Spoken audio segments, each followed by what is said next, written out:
What's going on, YouTube? This your boy Chart Slayer here again with the bangers. I'm just gonna be completely honest with you. Today I got a good one for you guys. I want to go ahead and talk about how exactly to invest your money, family. And I got some notes here because I want you guys to understand that there's a lot of research going involved to create this video, and I want to make sure that I touch on every single topic. So today I'm going to be talking about how to start investing for beginners, some tips that I have for you guys to really get yourself set on the right path. Let's say this is obviously for everyone, but I'm just going to cater to people who are in their 20s. Now, like I said, this is not just anyone. Okay, I mean, this is not just 20s. This can be for anyone. So I want to make sure that you guys understand that everything that I'm saying right now, even if you're 40, you're 60, you're 80, you can do this, okay, as soon as possible. So let's go ahead and get right into it.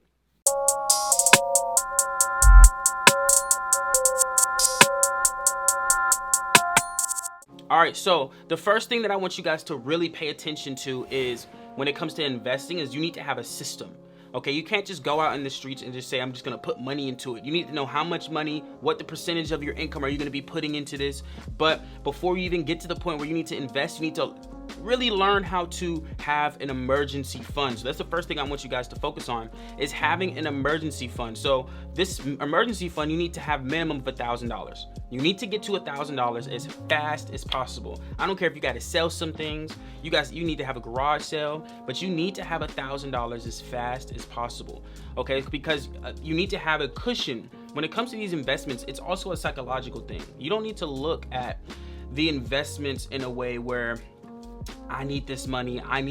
No, the investments needs to be investing for 20, 30, 40 years, right? Or 3 to 5 years, right? So you need to make sure that you're not approaching this in a way where you're like, I need this to happen. This is a must. This has to happen. No, it does not have to happen. Okay, so this is what I'm saying. You need an emergency minimum of $1,000. After you get that $1,000, I need your next goal to be to get 3 to 6 months of expenses. Okay, you need to get 3 to 6 months of expenses. All of this is just the first thing you need to do before you start investing, so you don't have to worry about your investments because your bills have already been paid for before you started investing. Bills was already getting paid. So now you need a way to where your children can be straight later on. And we'll get to the actual technical aspect of how to invest. So second thing is you have to pay off your high interest debt. Whatever the highest interest is on your debt, you need to pay that off literally as soon as possible. You don't want to start investing if you still have debt, because then you're going to always try to tap into that emergency or tap into those investments when you need to go ahead and pay off this debt, right? So you need to pay off high interest debt first. Pay it off first, okay? That is so important. All right, number 3, let's get to the fun part. Actually start investing. Start literally putting into retirement funds. And I want to give you a percentage. Start investing 15%. Start investing 15% of your income, right? So, and before you start really investing, you need to write down a list of your income. You need to write down a list of expenses, know what's coming in and know what's coming out, okay? Because there's no way you're gonna want to start a retirement fund or start a fund period if you don't even know what money's coming in and out, okay? So let's talk about the different types of funds or the different types of retirements that are out there. Now, when your employer, your employee, or whatever the case may be, you know of this specific fund called the 401k, right? The 401k is extremely important because obviously this is where people are making so much. It's like the most popular version and people make money from this, okay? So the 401k is pretty much your workplace. It's an account where, you know, it holds your investments. It's a taxed account. I want you guys to understand what I'm saying. It's a taxed account when it comes to employees. If your job says to get a 401k, get it, because that's free money. It's not just free, it's free and guaranteed. Free and guaranteed. So go ahead, get that in.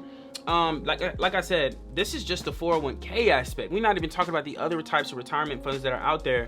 I want you to really understand that 401ks are amazing as long as you know what you're doing. If you don't have a 401k now at your job, go ahead, ask them for a 401k, get the information, see if they have a 401k matching, right? Where they match whatever, every dollar you put in, they match, right? Ask for those things so you can actually get set up, right? If you just left the job and you had a 401k, get that 401k roll over. Okay, so that's the first thing. The next one is a Roth IRA. A Roth IRA is a post-tax individual retirement account. Okay, so IRA, if you don't know, means individual retirement account. So this is an individual retirement account in a way where you get post-tax. It's tax-free until you actually hit a certain age.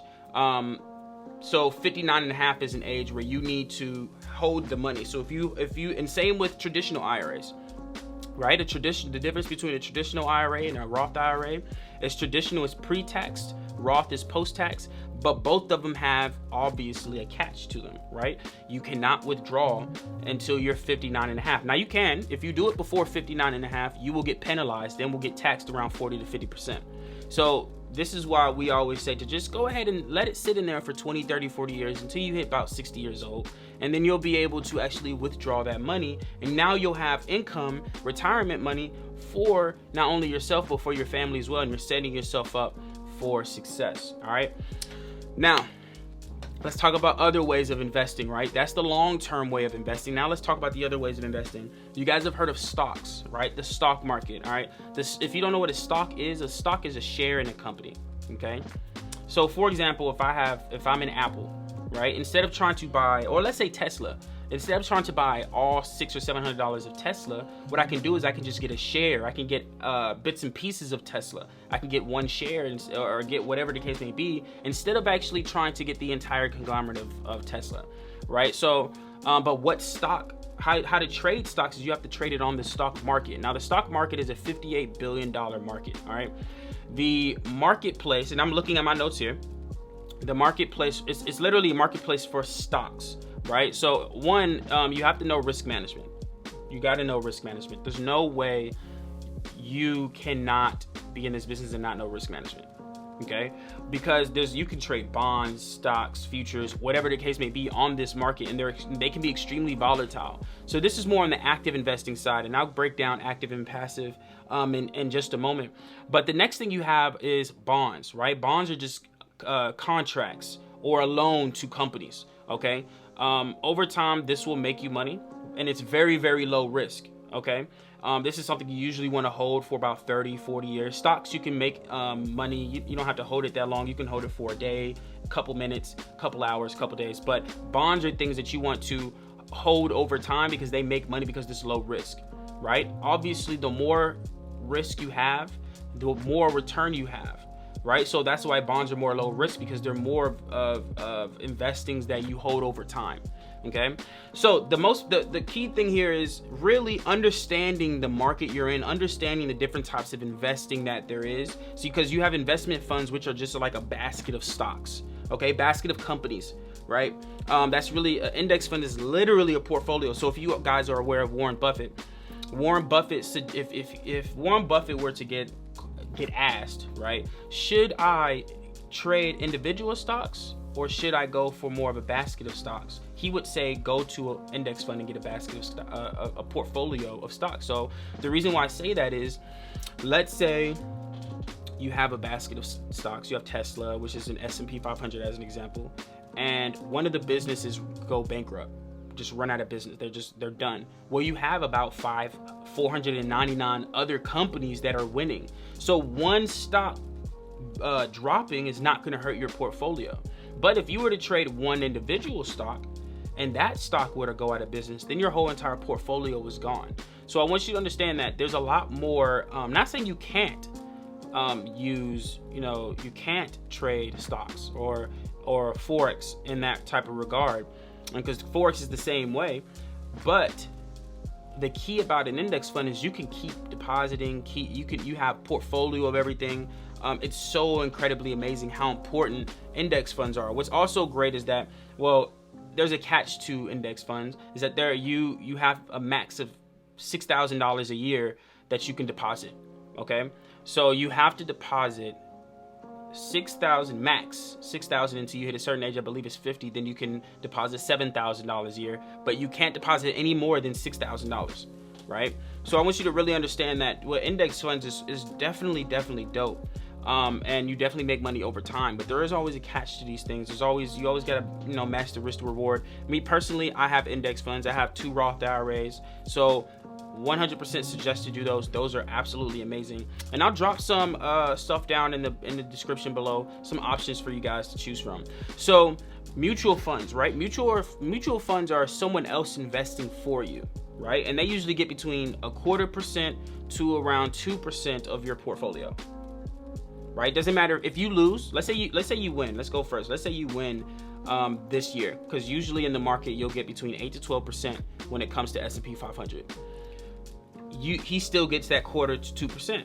Now let's say if you lose, right? So now if you had $1,000 and let's say you gave $1,000 hypothetically, and now you're at $800, well, the mutual fund still gets 0.25% to 2%. So they make money regardless if you win or lose. Me personally, I would rather go with an index fund that gives me passive income where I have full control over, right? I don't have to dish out any commissions to someone else, because the fees are lower, right, to someone like that, right, to an index fund, right? And what's amazing is that, diversifying your portfolio is so incredibly important. You need to have a diversified portfolio to even last in this game for long periods of time.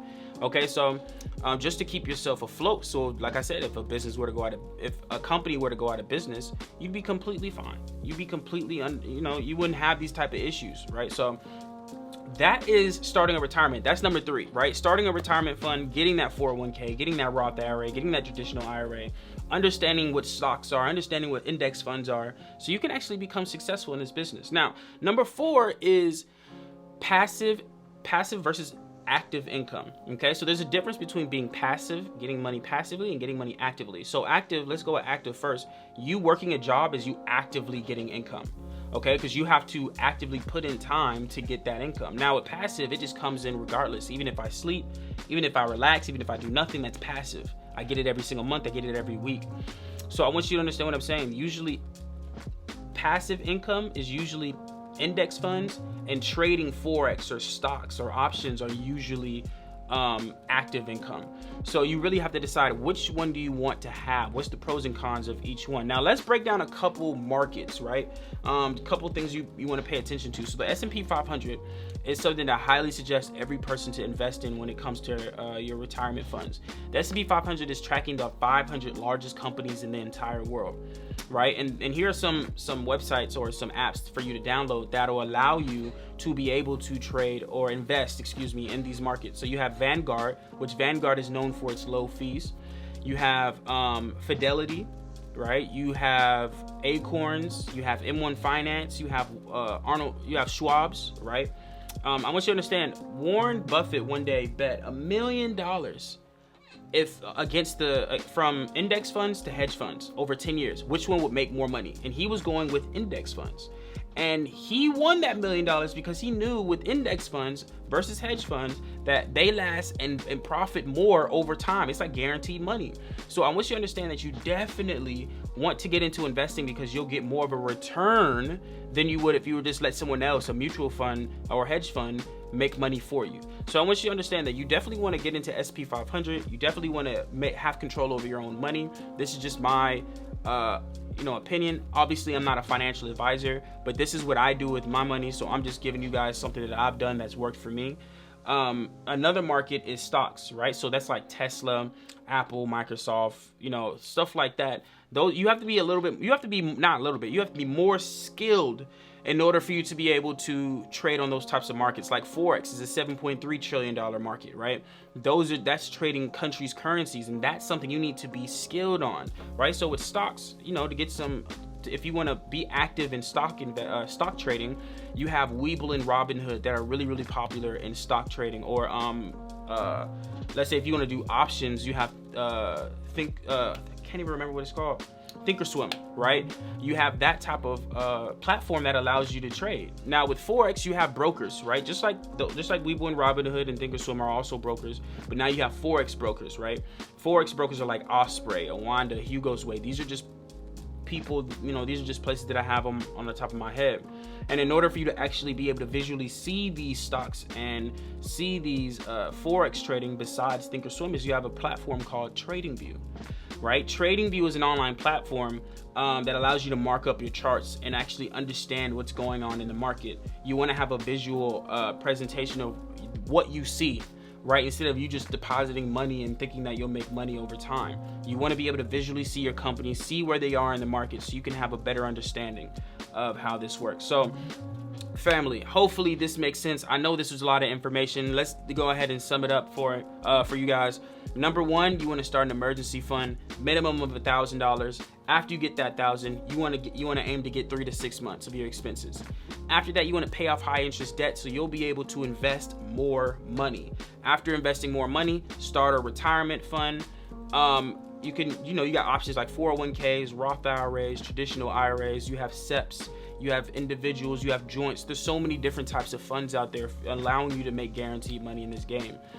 You also know, we got passive versus active. You want to know what your goal is in this. What are you going to be doing when it comes to investing, right? Are you going to go on the passive route? Are you going to go on the active route? Are you going to do both? What is your goal in this game? Me personally, I do both, right? But I want you to understand that this is something that you need to have a goal. You need to understand what to do, how to do it, so you won't feel bad later on, right? And you want to, in the future, you want to be able to thank yourself for starting early, right?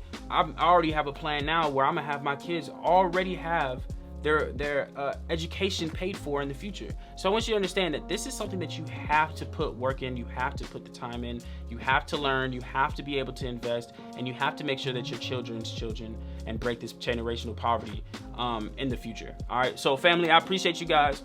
I have stuff in the links in the all links are in the below in the description. I really want to shout out every fan per video if I can. So comment, you guys, what your favorite stock right now is, what your favorite index fund is. I'm really interested in knowing what it is, and I can definitely go down there, comment, and check you guys out. So yeah, I appreciate you guys, and family, I will talk to you in the next video. Peace out.